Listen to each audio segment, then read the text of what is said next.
Doctor Zahid দোয়ান Shamim doctor Zahid দোয়ান Shamim হয়তোবা তিনি কোন উদ্দেশ্যে হয়তোবা বাংলাদেশে আসছে 16 বছর পরে, হয়তোবা তাকে কিছু এখানে বলার জন্য আহ্বান জানাচ্ছি। আসসালামু আলাইকুম। বিসমিল্লাহির রহমানির রহিম। মহাদাসের বিএনপি নেতৃবৃন্দ এবং উপস্থিত সুধীবৃন্দ, আসসালামু আলাইকুম। আসলে দীর্ঘ 15-16 বছর পরে দেশে আসার সুযোগ হয়েছে, কিন্তু তার আগে মহাদাসের অনেক ছেলেপেলের সাথে বিভিন্নভাবে বিশেষ করে সোশ্যাল মিডিয়ার মধ্যে আমার যোগাযোগ ছিল। তো যাক, দেশে এখন যে বর্তমান পরিস্থিতির কারণে নতুন বাংলাদেশ গড়ার যে সুযোগ হয়েছে, এই সুযোগটা আমাদেরকে হাতছাড়া করা যাবে না। এই সুযোগ থেকে আমাদেরকে সবাইকে ঐক্যবদ্ধভাবে মাঠে থাকতে হবে এবং সবাইকে এক হয়ে কাজ করতে হবে। তাহলেই কিন্তু আমাদের যে আমরা সুশাসন বা সামনের যে বাংলাদেশ, দীর্ঘ 15 বছর আপনাদের উপরে যে নির্যাতন নিপীড়ন হয়েছে, এ থেকে আমাদেরকে বেরিয়ে আসতে হবে। সবাইকে ঐক্যবদ্ধ হয়ে এক হয়ে কাজ করতে হবে। পাশাপাশি আগামীতে নির্বাচন আছে। নির্বাচনে ইনশাআল্লাহ আমাদের দল, বাংলাদেশ জাতীয়তাবাদী দল, যে দল তারেক রহমানের নেতৃত্বে আজকে তৃণমূল পর্যন্ত ঐক্যবদ্ধ, সেই দল আগামী দিনে নির্বাচনে অংশগ্রহণ করবো।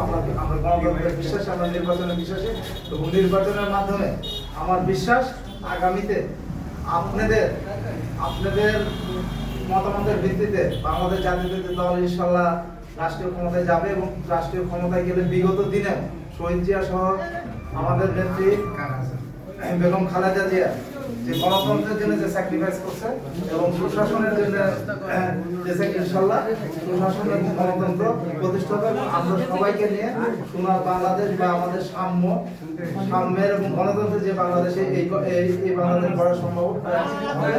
এইগুলো আমি এখানে শেষ করছি। ইনশাআল্লাহ আগামী দিনে যদি আমার আসার সুযোগ হয়, দোয়া করেন আপনাদের সবাইকে নিয়ে আমরা যেন একটা ভালো বাগমারা ঘুরতে পারি। এই জন্য আপনাদেরকে এগিয়ে আসতে হবে এবং বাগমারাতে সুন্দর, সৎ, পরিচ্ছন্ন নেতৃত্বের দরকার। সেই ক্ষেত্রে যদি আরো বড় ভালো মানুষ যদি আসে, তার পিছনে আমরা সবাই দাঁড়িয়ে ঐক্যবদ্ধভাবে আমরা এখানে বিএনপির জন্য কাজ করবো। ইনশাআল্লাহ আগামী দিনে আমাদের জয় অবিসম্ভাবী এবং তারেক রহমান দেশে আসবে, তার নেতৃত্বে ইনশাআল্লাহ বাংলাদেশে আগামী দিনের যে রাষ্ট্র, তার নেতৃত্বে ইনশাআল্লাহ পরিচালিত হবে। এই বলে আমি শেষ করছি। আর জন্মস্থান মানে আমার জন্মস্থান হলো আমাদের অরিজিনাল বাড়ি আপনাদের পাশেই গোবিন্দপাড়া ইউনিয়ন সাজুর গ্রামে। আমাদের বাপদাদা, আমার আব্বা মোহাম্মদ স্কুলের হেডমাস্টার ছিলেন। ওই সূত্র ধরে আমরা এখন গরিবপুরে জামালপুরে থাকি। আমি পড়ালেখা করছি আপনার বাগমারাতে, আপনাদেরই সন্তান, তারপর রাজশাহী মেডিকেল কলেজ। এখন আপনার নিয়োগের একটা বিশ্ববিদ্যালয়ে শিক্ষকতা করছি, প্লাস চিকিৎসার সাথে জড়িত।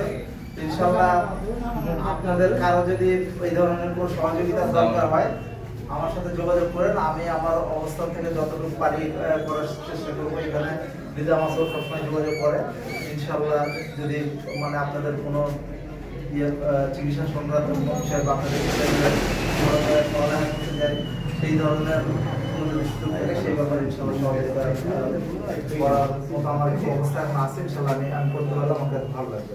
চিকিৎসা মানে কি মেডিসিন মানে কি? আমি ওখানে ক্যান্সার নিয়ে আছি, কিন্তু তারপরে আপনাদের মেডিসিন সংক্রান্ত যদি কোনো ইয়ে হয়, আমাকে আপনাদের কাগজপত্র পাঠান, আমি দেখে ওখানে আমার আরো বন্ধু বান্ধব আছে, আমার বিশেষ এখানে ডাক্তার বিভিন্নভাবে সহযোগিতা করার ইনশাআল্লাহ সুযোগ আছে।